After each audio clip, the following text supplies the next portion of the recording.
Students, good morning and welcome to Level 4 Business class. Today we are going to discuss decision making, and that is lecture 8. First I will share slides with you.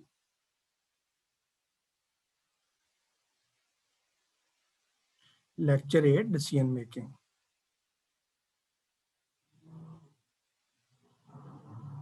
After attending this class, you will be able to differentiate between fast and slow thinking.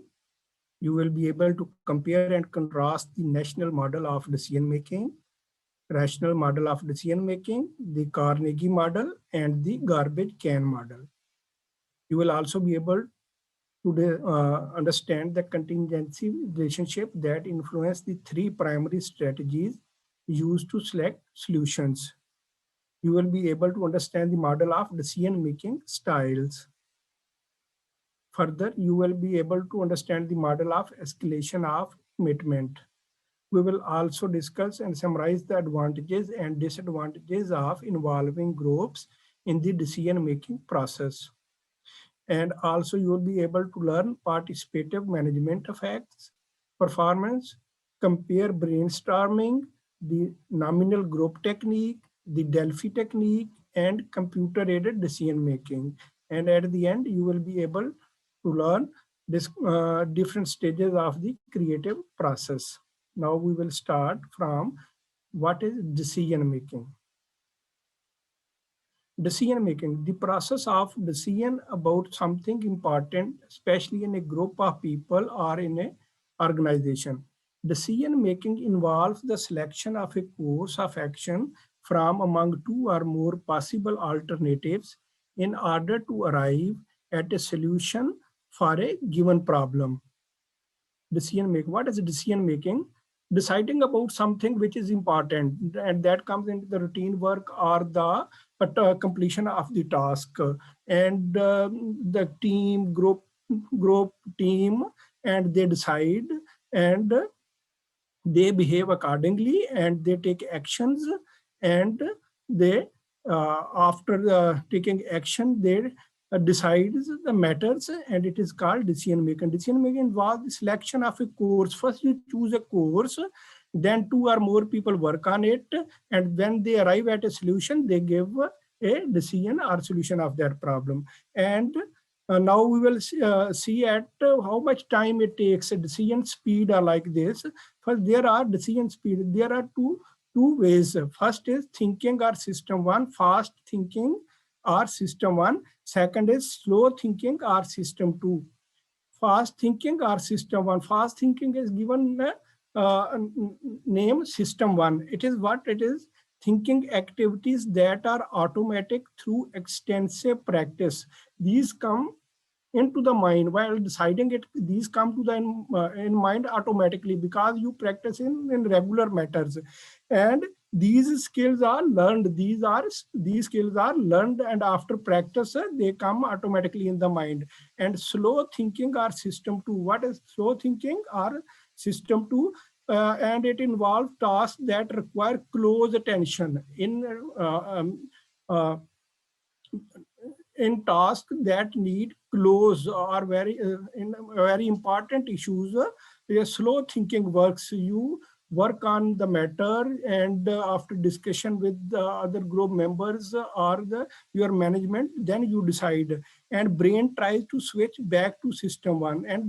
And after deciding this, brain also involves the things that also comes into the, you involve both system one and system two in this decision process. Models of decision making, the rational model. First is, now we are going to discuss the different models of decision making. The first is the rational model.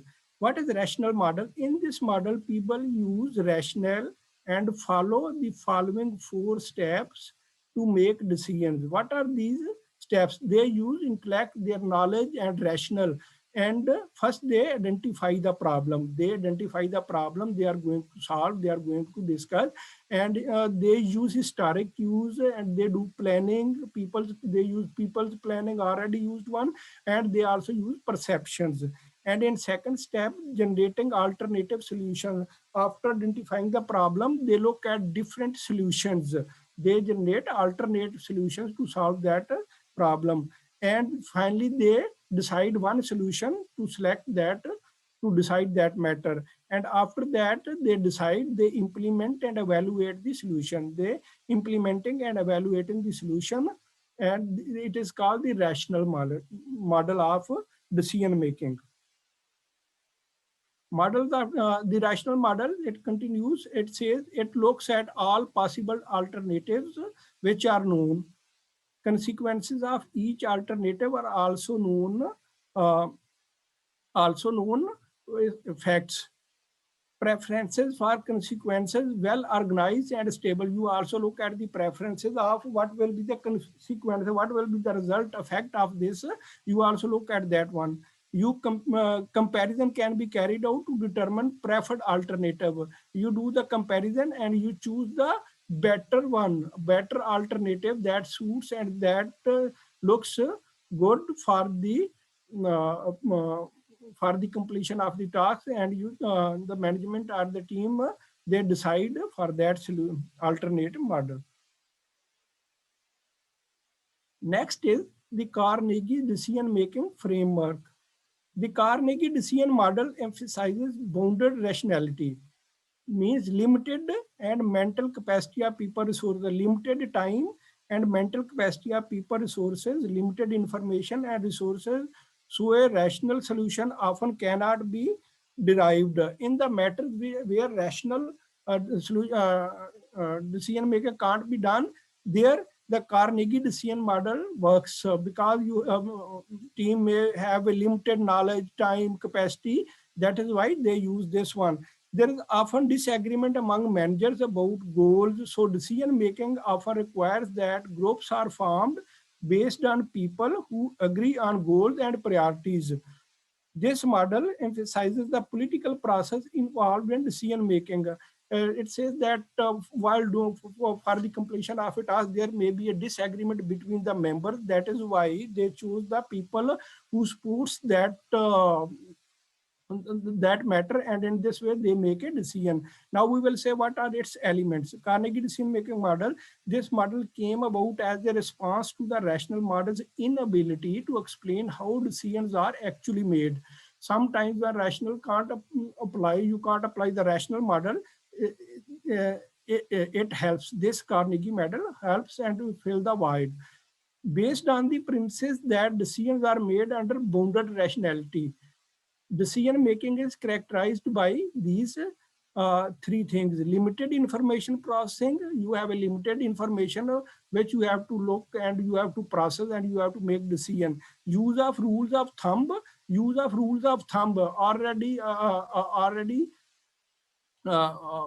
proven task or rules which are already, and you can apply them blindly. These are, they follow this rule of thumb or shortcuts.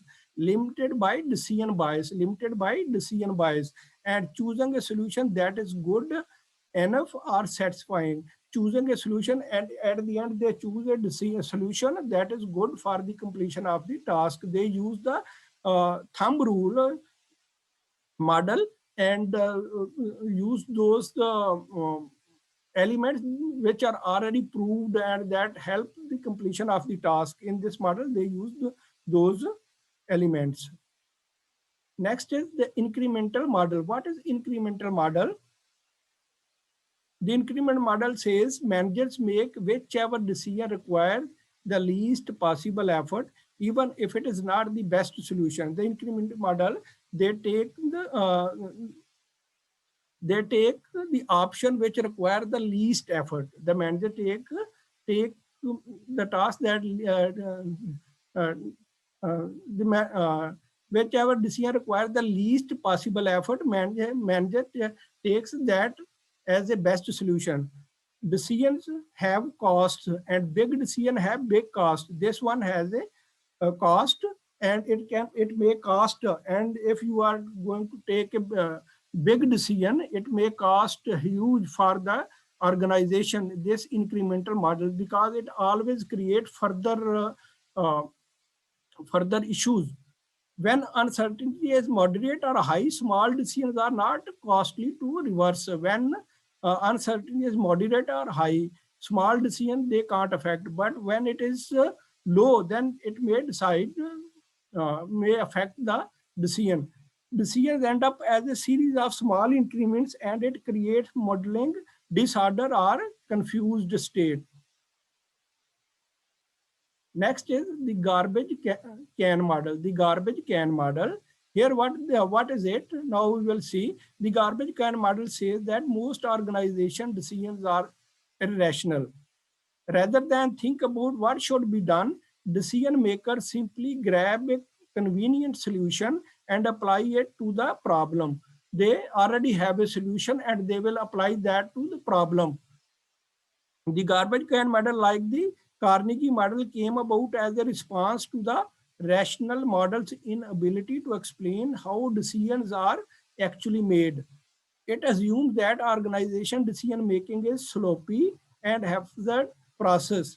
According to this model, decision results from a complex interaction between four independent streams of events. Four streams of events. Which are these? These are problems, solutions, participants, and choice opportunities. You put in a can and you expect the result from there.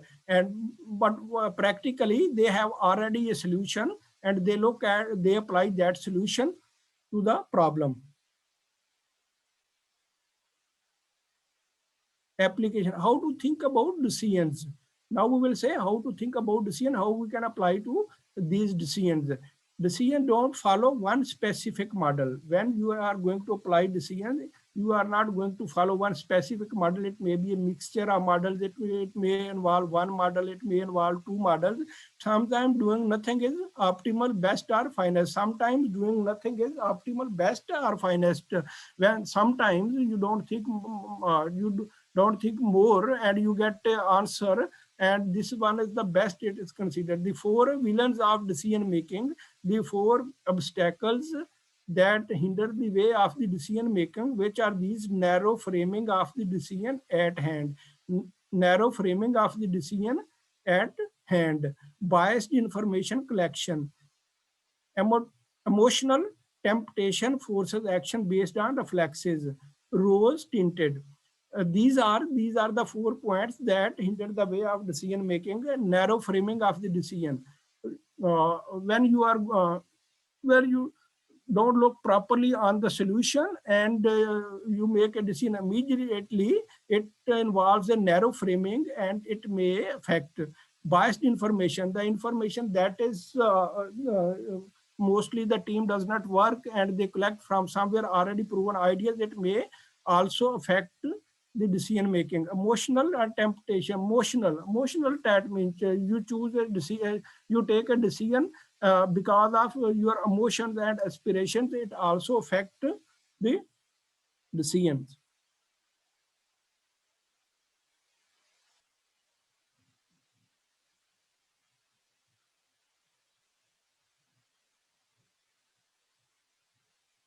Students, now we will discuss selecting solutions, a contingency perspective. We will discuss probe how decision makers actually evaluate and select solutions, how they probe, discuss, and actually make decisions. This model shows how decisions are made. Here, you will see here. These are the elements related to decision making related to any problem. These are linked characteristics of decision task. Which are related to a task? What are the elements which are related to a task? The decision problem, unfamiliarity, you are not familiar with the task, and ambiguity, it may be ambiguous one, complexity, it may be a complex one, instability, it may not be a stable one, and then the decision environment, it involves irreversibility that can't be reversible. Significance, it may be a significant, it has more significance that was expected. Accountability, and accountability also involves in this the solution, that you have to be accountable for that the actions. Time and are more constraints. And then uh, uh, here we will discuss the people who are going to decide whether they have knowledge, ability, or motivation. They have these characteristics to decide. If they have, then we will also look at genetic alternatives. They will look upon the matter, and they will discuss some alternatives, and at the end they will choose which one is the best one. And while doing this one, they use the strategies, these three strategies.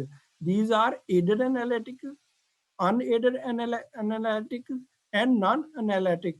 It means they do aided analytic, they do some analysis and then they decide.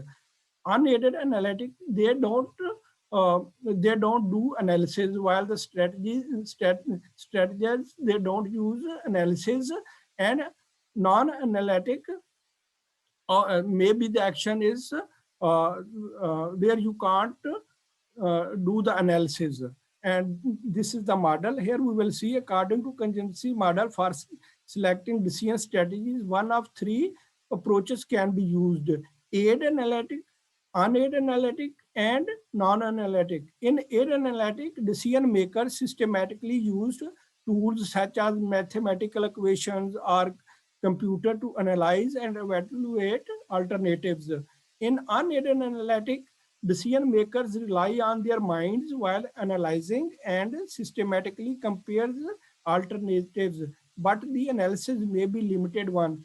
In non-analytic, this strategy consists of using a simple rule formulated beforehand to make the decision. For example, flipping a coin. They don't do the analysis, they just toss a coin and they decide the way. These are the strategies for deciding a matter.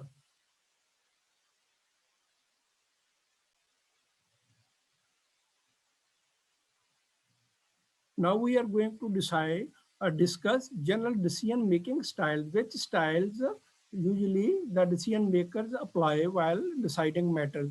Decision making style reflects the combination of how an individual perceives and comprehends stimuli and the general manner in which he or she chooses to respond to them.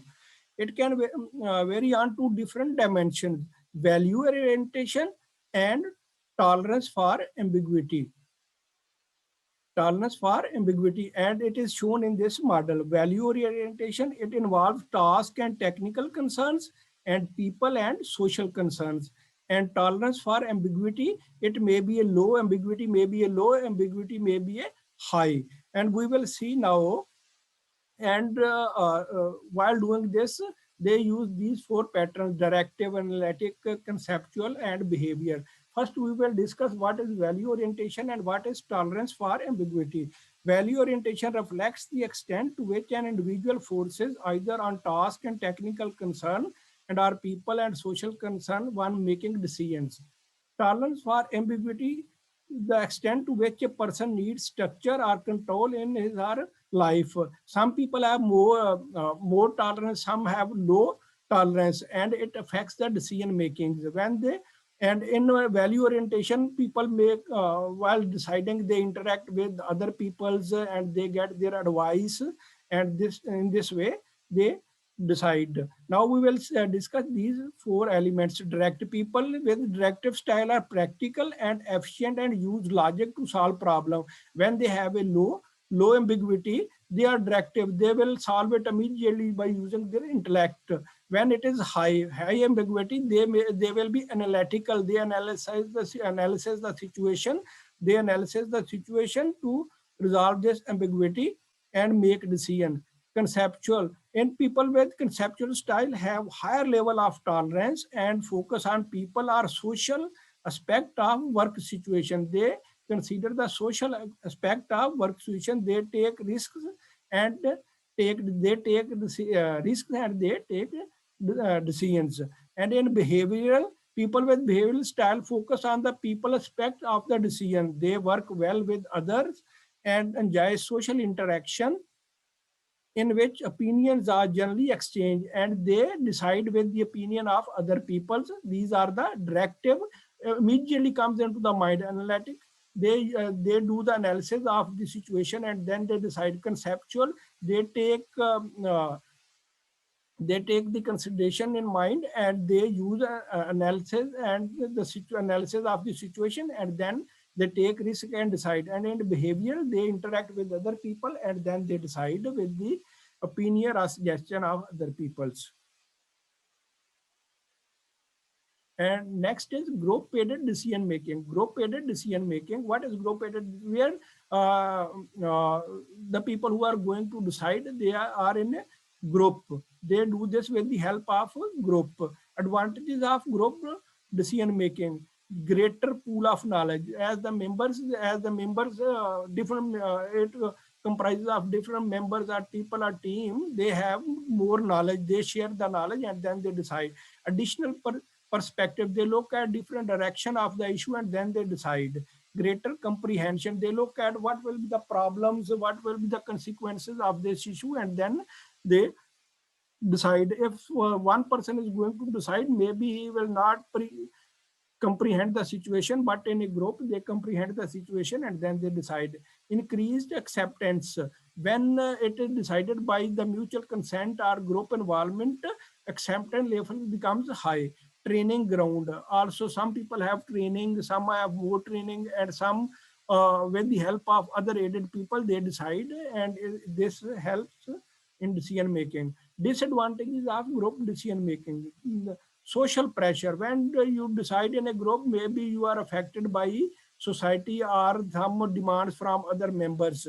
Minority domination maybe a person who may become a dominant and enforce his ideas while deciding. Goal displacement, they don't take the goal seriously, and sometimes they ignore, and they take advantages of the situation in front and they forget the long-term goals while deciding. Group think also decide in the decision making. Group thinking also affects, and the most of the time the group thinking involves in deciding the matters, and it reflects the decision reflects the group thinking. If it is experienced people decision, then it may be affected. But if it is non-experienced who are going to decide first time, then it affects badly to the organization.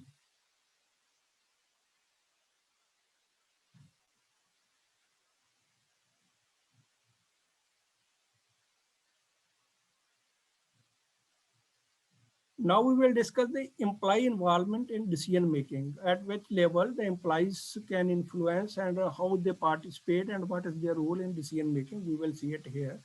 Employee involvement in decision making or employee empowerment are frequently suggested methods for increasing productivity. If you will involve the employees, it may increase the productivity, and it is always encouraged that employees should be involved in decision making. Employee involvement is predicted to increase motivation also, but sometimes sometimes it also affects the decision making in the negative sense also. Individual participation in the decision of work is counterproductive when employees are highly dependent on one another. When the negative side is when you involve employees and they depend on each other and they think that person will contribute, or like this we will decide on his opinion, it may affect badly and in a negative sense. Employee involvement is less likely to succeed when employees mistrust management. And if employees have mistrust and they don't trust in the management, then their involvement is not going to get any success, because the mutual distrust will cause bad result.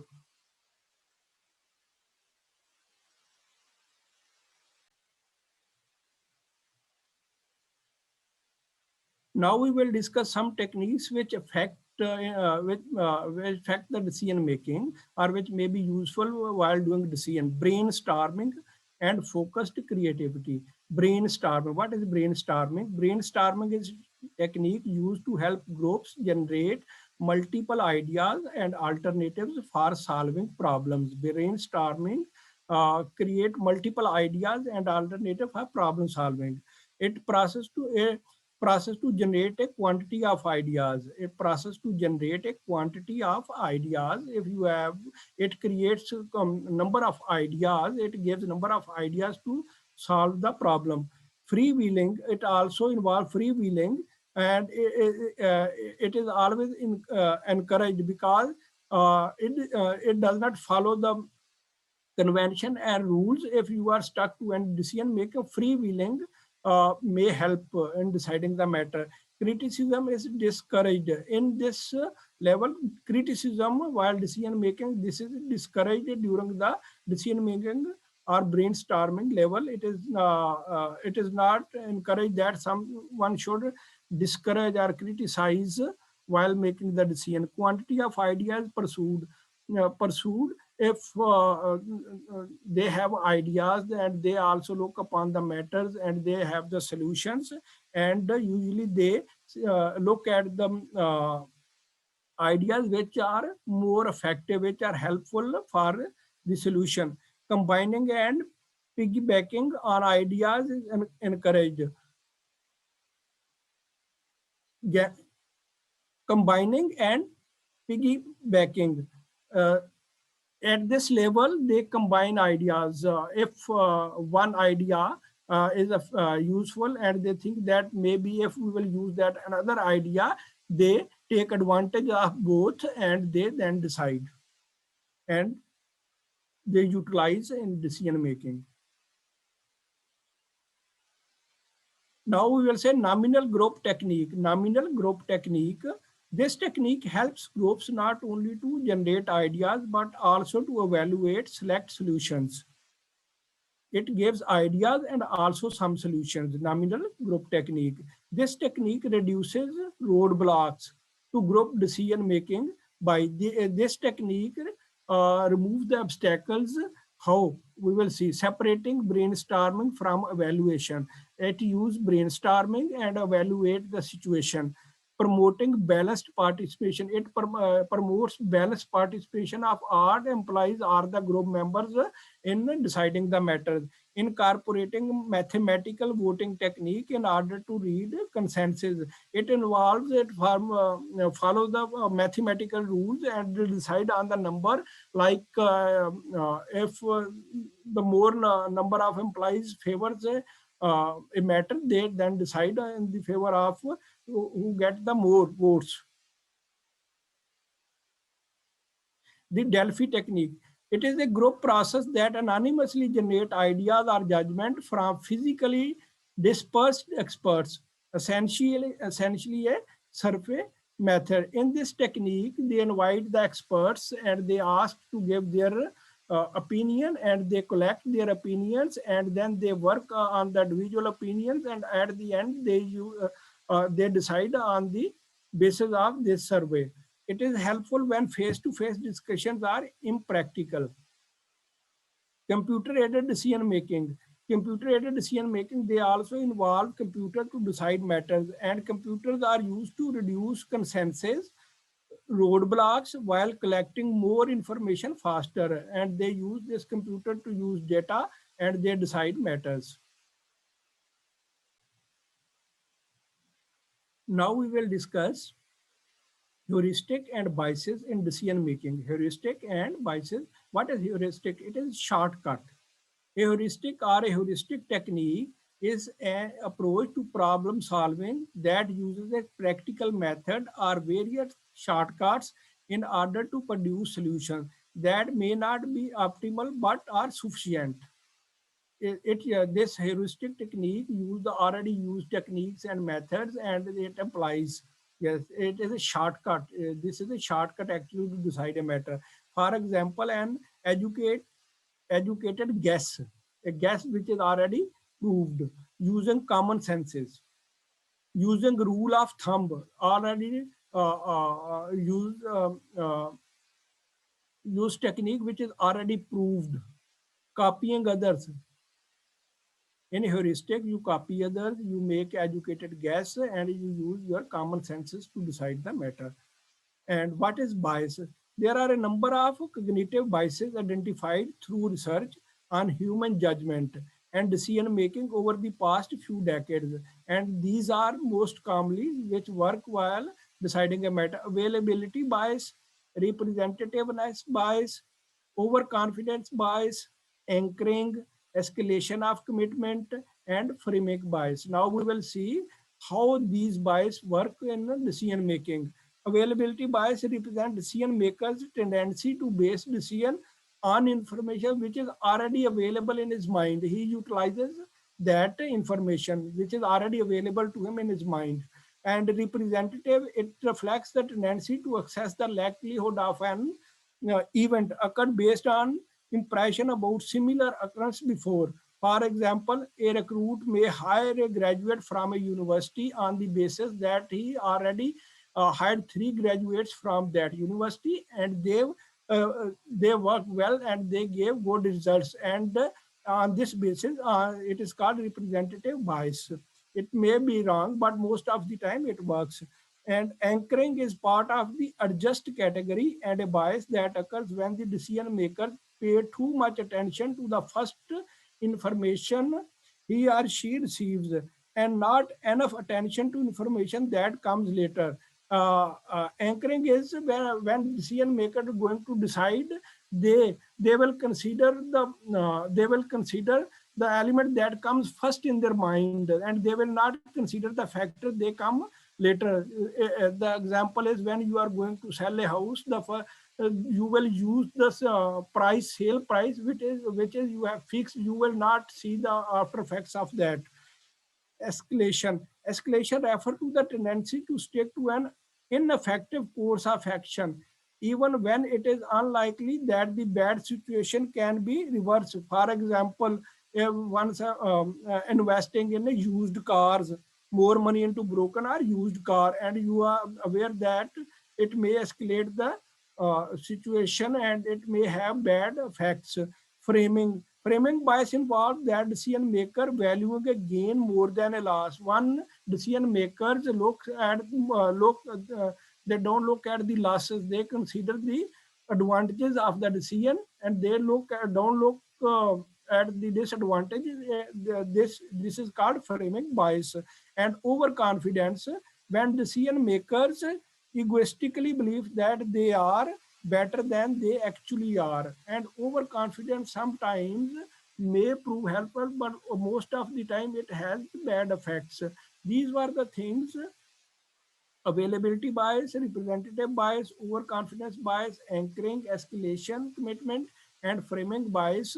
They affect, and while they affect the decision makers when they are going to decide a matter. This is what students we have discussed: how what is decision maker, the different theories related to decision making, and approaches, and how decisions are made, and how they are biased, and how they are implemented. We have learned. Thank you very much for your patience and participating in this lecture.